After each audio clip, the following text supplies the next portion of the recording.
It's me, Anisha Yadav, and here I am going to explain the topic Jacobian. तो सबसे पहले देखते हैं जैकोबियन की डेफिनेशन क्या होती है। तो इसकी डेफिनेशन होती है, मान लीजिए हमारे पास यहाँ पे कुछ फंक्शन है, वो u1 है, u2 से लेके वो u1 तक है, और उसके वेरिएबल्स है h। Let the variables be x1, x2 till xn। तो अब आप इसका डिटर्मिनेंट निकालिए। डिटर्मिनेंट निकालने ही जैकोबियन कहलाता है। तो अगर आप इसका जैकोबियन फंक्शन लेंगे तो वो आएगा delta u1 upon x1 delta u1 upon x2 delta u1 upon x3। Since we have till xn variables तो ये जाएगा delta u1 upon x1। In the same manner यहाँ पर आएगा delta u2 upon x2 x1 delta u2 upon x2 delta u2 upon x3 and we go up to delta u2 upon x1। हमारे पास un तक function था, इसीलिए dash and dash delta un upon delta xn। हम इसका भी differentiation करेंगे, इसका भी डिफरेंशिएशन करेंगे। Delta un upon delta x1 and we go up to delta un upon delta xn। अब आप इसके डिटर्मिनेंट निकालने के लिए मैं निकालते हैं, हम क्लास 12 में इसको इससे मल्टीप्लाई करेंगे, फिर इसको इससे मल्टीप्लाई करेंगे, and the science will apply as the same. So let's have an example for this to have a clear understanding.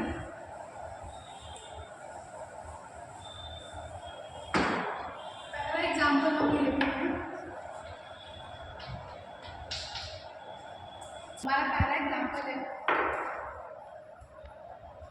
x is equal to p cos phi और y is equal to p sin phi। आपको show करना है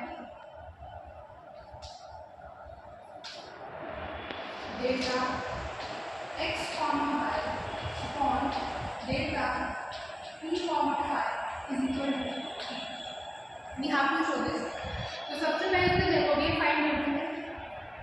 Jacobian find करने के लिए आप पहले delta x को इस p से डिफरेंशिएट करेंगे, फिर x को phi से करेंगे, फिर y को p से करेंगे, फिर y को phi से करेंगे।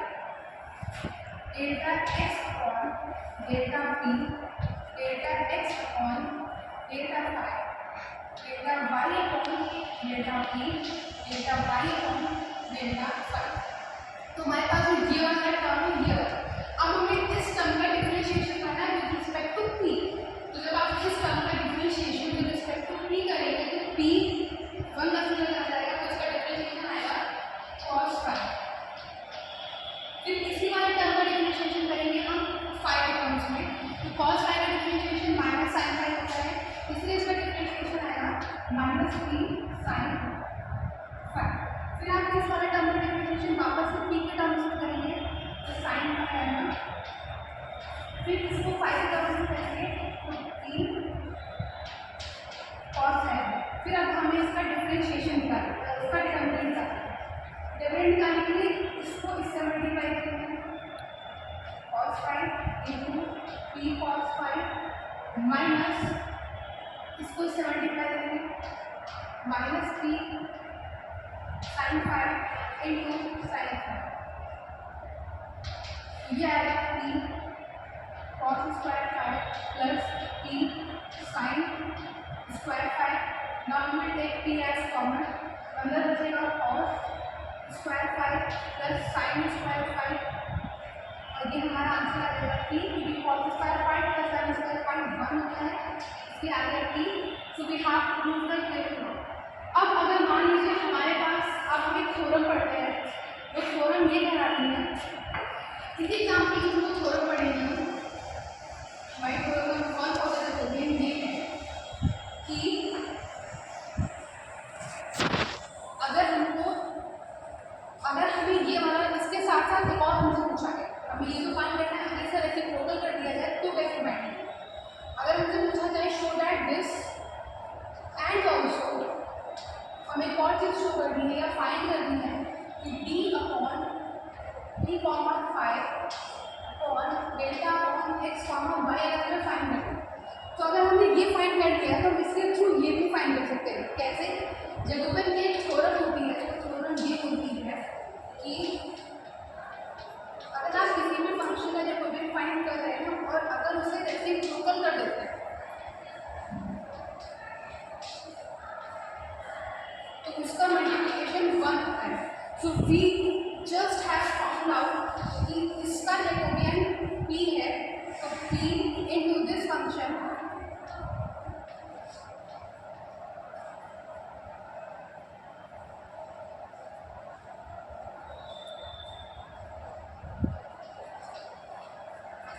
Equal to 1। जब आप इसे फाइंड करेंगे तो ये यहाँ तक आ जाएगा, इसीलिए इस फंक्शन में जैकोबियन आएगा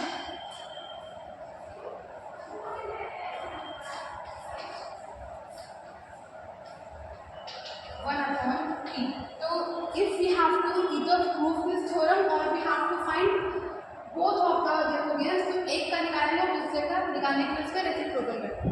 तो द इनवर्स फंक्शन और द इम्प्लिसिट फंक्शन, तो इम्प्लिसिट फंक्शंस क्या होते हैं? ये फंक्शन में आते हैं इम्प्लिसिट फंक्शन। अब आपको इन फंक्शन में जैकोबियन निकालना है, तो क्या करेंगे? अब आप इस फंक्शन को एक्सपोनेंट x2 x3 इसके अकॉर्डिंग कंसीडर करेंगे। तो सबसे पहले इस वाले फंक्शन को x1 कंसीडर करेंगे, which is x square plus y square plus u square plus minus v square। ये हमारा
This was all